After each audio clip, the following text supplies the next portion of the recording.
بسم اللہ الرحمن الرحیم۔ دوستو السلام علیکم۔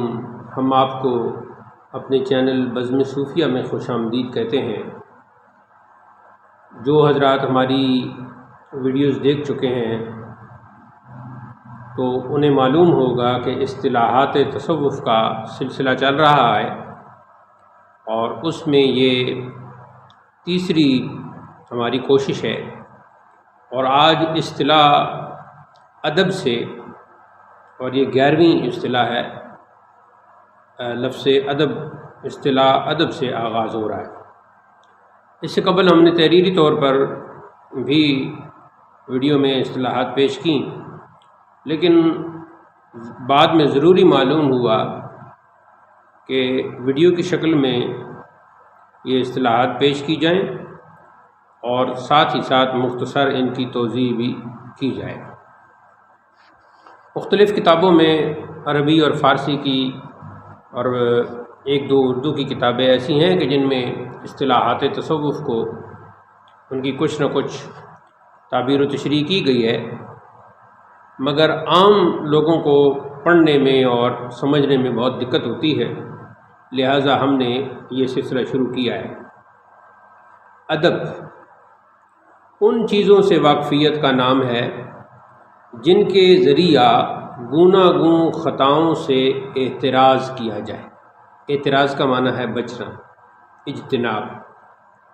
اس کے علاوہ ادب شریعت کی رعایت، یعنی شریعت کو ملحوظ رکھنا، شاعر الہی کی عظمت، یعنی شاعر الہی کی عظمت کو تسلیم کرنا، آقا کے حقوق کا پہچاننا، شیخ و مرشد کی خدمت اور رویت یعنی دیدار میں فنا ہو جانا۔ صوفیہ نے ادب کو 3 قسموں میں تقسیم کیا ہے: ادب شریعت، ادب خدمت اور ادب حق۔ صاحب لمع حضرت شیخ، یعنی کتاب اللمع جو ہے وہ مشہور ہے، شیخ ابو نصر سراج فرماتے ہیں کہ ادب میں لوگوں کے 3 طبقات ہیں: اہل دنیا فصاحت و بلاغت، حفظ علوم اور عرب کے اشعار کو ادب کہتے ہیں۔ یہ ادب کی ایک یعنی اصطلاح ادب کا یہ مفہوم وہ ہو گیا جو ادباء اور شعراء اور صاحبان علم و فن کے نزدیک ہے۔ اہل دین جو صوفیہ ہیں، جو مشائخ ہیں، جو پیران کامل ہیں، اہل دین ریاضت نفس، تعدیب اعضاء، حفظ حدود یعنی حدود الہی، حفظ حدود الہی اور ترک شہوات کو ادب کہتے ہیں۔ مشائخ کے نزدیک، اہل دین کے نزدیک یہ ادب ہے کہ اس میں ایک تو ریاضت نفس ہو، کہ نفس کی جو خواہشات ہیں ان کی عدم پیروی کی جائے، ان کو نہ مانا جائے، ان کو نہ تسلیم کیا جائے۔ تعدیب اعضاء یعنی جتنے بھی انسانی اعضاء ہیں ان کو ادب سکھایا جائے، سر کو سجدے میں جھکایا جائے، ہاتھوں سے اچھے کام کیے جائیں، پاؤں سے اچھے رستے پہ چلا جائے، اچھے کام کے لیے سیر کی جائے۔ حفظ حدود الہی، جتنے بھی اللہ نے حدیں مقرر کر رکھی ہیں ان کی حفاظت کرنا، ان حدود کی، تاکہ ان حدود کی پامالی نہ ہو، اور ترک شہوات، ہر قسم کی خواہشات جو ہیں، اس میں جنسی خواہش بھی ہے، ان کو ترک کرنا، یہ ادب ہے۔ اہل دین جو ہے، اہل خصوصیت جو ہیں، تزکیہ باطن، طہارت قلب، ایک تو طہارت ظاہری ہے نا، ہاتھ دھونا، منہ دھونا، کلی کرنا، ناک میں پانی ڈالنا، کان صاف کرنا، منہ دھونا، سر کا مسح کرنا، گردن کا مسح کرنا، بازو دھونا، یہ تو ایک پاؤں دھونا، یہ ایک طہارت ظاہری ہے۔ لیکن دوسری ہے جی طہارت قلب، حفاظت وقت، کہ آپ کا وقت کیسے گزر رہا ہے، آپ کی رات کیسی گزر رہی ہے، آپ کا دن کیسے گزر رہا ہے۔ پراگندہ خیالات کی جانب قلت توجہ، جو خیالات پراگندہ ہیں، انتشار ذہنی کا سبب بنتے ہیں، جو یاد الہی سے غافل کرتے ہیں اور طرح طرح کے خرابیاں اور مفسدات کو جنم دیتے ہیں، ان پر توجہ کی قلت ہو، ان پر توجہ کم رکھنا، اور مقامات قرب میں یعنی قرب الہی میں حسن ادب کو ملحوظ رکھنا، یہ سارے کا سارا ادب ہے۔ اور یہ جو آخری تعریف ہے یہ بہت ہی جامع ہے۔ اگلی اصطلاح ہے جی ارادہ۔ آتش محبت کی چنگاری جو عارف کے قلب میں لگتی یا پیدا ہوتی ہے، جس کے باعث وہ استمرار حقیقت کے ادراک، یعنی جو حقیقت کا جو استمرار ہے، جو کنٹینیوٹی ہے، کہ ادراک کے لیے تیار ہو جاتا ہے۔ ایک تو یہ ہے ارادہ۔ اس کی ایک تعریف اس طرح بھی کی گئی ہے کہ تجلی ذات جو معدوم کے ایجاد کے لیے ہو، جو معدوم کا مطلب ہے جو چیز موجود نہیں ہے، اس کے ایجاد کے لیے، یعنی اس کو وجود میں لانے کے لیے۔ اگلی اصطلاح ہے جی ازل۔ پہلے ہم سب سے پہلے ابد پڑھ چکے ہیں کہ جس کی انتہا نہ ہو، تو ازل پھر اس کے مقابل ہے، یعنی وہ جس کا اول نہ ہو۔ تو ابد کی تعریف اور ازل کی تعریف دونوں آپس میں اس طرح گھلی ملی ہوئی ہیں کہ اگر ایک کی تعریف سمجھ آ گئی تو دوسری کی وہ اس کے مقابل ہے، وہ اس کے ضد میں ہے، اپوزٹ ہے، وہ سمجھ آ جائے گی۔ اسی لفظ سے اگلی اصطلاح بنی ہے جی ازلی۔ وہ چیز جس سے قبل عدم نہ ہو، کیونکہ کوئی بھی چیز جب وجود میں آتی ہے تو وہ پہلے عدم میں ہوتی ہے۔ عدم کا مطلب ہے وجود کا نہ ہونا، یعنی نتھنگ۔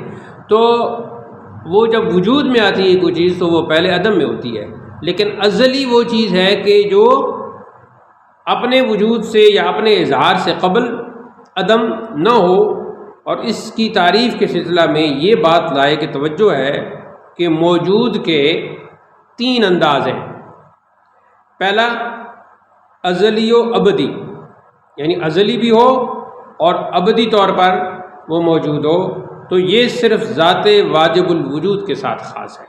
یہ صرف اللہ تعالیٰ جو جسے ذات واجب الوجود کہا جاتا ہے، یعنی جس کا وجود ہر وقت واجب ہے، لازم ہے، ضروری ہے۔ نمبر دو، وہ جو نہ ازلی ہے اور نہ ابدی،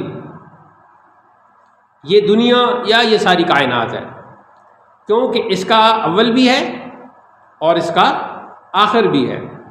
تیسرے، وہ جو ازلی تو نہیں لیکن ابدی ہے، اور یہ عالم آخرت ہے۔ تو ازلی کی جو اصطلاح ہے اس کو سمجھنے کے لیے یہ اس کے تین مفہوم ہیں۔ اگلی اصطلاح ہے جی استدراج۔ استدراج ایک ایسے کام کو کہتے ہیں جو خارق عادت ہو۔ خارق عادت کا مطلب ہوتا ہے عادت کو پھاڑنے والا، عادت کو ختم کرنے والا، یعنی جو ایک روٹین ہوتی ہے اس کے خلاف۔ مثال کے طور پر روٹین یہ ہے کہ جب بارش برستی ہے تو بادل آتے ہیں، گھٹا چھا جاتی ہے، بادل آتے ہیں تو بارش برستی ہے۔ تو کسی دن بادلوں کے بغیر بارش برسنا شروع ہو جائے تو یہ خارق عادت کام ہوگا، خارق عادت امر ہوگا، یعنی غیر متوقع۔ ایسا خارق عادت غیر متوقع کام جو کسی بے دین، کافر و مشرک مردود شخص سے ظاہر ہو، جیسے کاہن ہے، جادوگر، ان سے اگر کسی خرق عادت کام کا امر کا ظہور ہو تو یہ استدراج کہلاتا ہے، اور استدراج کا تعلق کافر اور مشرک کے ساتھ ہے۔ اس کے مقابلے میں معجزہ آتا ہے جس کا تعلق نبی کے ساتھ ہے، اور دوسرا اس کے مقابلے میں کرامت ہے جس کا تعلق اللہ کے ولی کے ساتھ ہے، یعنی استدراج۔ اب یہ تین چیزیں ہو گئیں کہ معجزہ بھی خارق عادت امر ہے، کرامت بھی خارق عادت امر ہے، اور استدراج بھی خارق عادت امر ہے۔ معجزے کا تعلق نبی سے ہے، اللہ کا کوئی بھی نبی، اور حضور کی ذات تو صلی اللہ علیہ وسلم سراپا معجزہ بن کے آئی، آپ کی تو پوری حیات ہی معجزہ ہے، ہر بات ہی معجزہ ہے، ہر عادت ہی معجزہ ہے۔ اور دوسری کرامت، ایسی خارق عادت بات، ایسا خارق عادت امر جو اللہ کے ولی سے صادر ہو، کہ مثلا وہ ہوا میں اڑتا ہے، پاؤں پہ پانی پہ تیرتا ہے، وہ چلتا ہے، یوں محسوس ہوتا ہے جیسے پانی کی سطح بھی سطح زمین ہے، ٹھوس سطح ہے۔ اور استدراج یہ بھی خارق عادت امر ہے، لیکن یہ کاہن سے، جادوگر سے، کافر سے، مشرک سے سامنے آتا ہے۔ اگلی اصطلاح ہے جی، اور یہ آج کی آخری اصطلاح ہے، اس پر ہمارا آج کی یہ اصطلاحاتی نشست ختم ہوتی ہے، اسم اعظم۔ اب اس میں بہت سارا اختلاف ہے کہ اسم اعظم کون سا ہے۔ اس پر امام جلال الدین سیوطی کا ایک مکمل رسالہ بھی ہے جس کا میں نے ترجمہ کیا ہے۔ باری تعالیٰ کا وہ نام پاک جو تمام اسماء الہیہ کا جامع ہو، یہ تو اس کی ہوگی تعریف اسم اعظم کی، لیکن میں نے کہا نا کہ اس میں اختلاف ہے۔ بعض صاحبان بصیرت نے فرمایا ہے کہ اللہ یہی اسم اعظم ہے، یہ ذات باری کا ایسا نام ہے جو اس کی تمام صفات کا جامع اور مظہر ہے۔ تو آج کی یہ اصطلاحات ہم نے ان کی مختصر تشریح آپ کے سامنے پیش کی۔ اگلی نشست میں انشاءاللہ اصطلاح اشارہ سے آغاز گفتگو ہوگا۔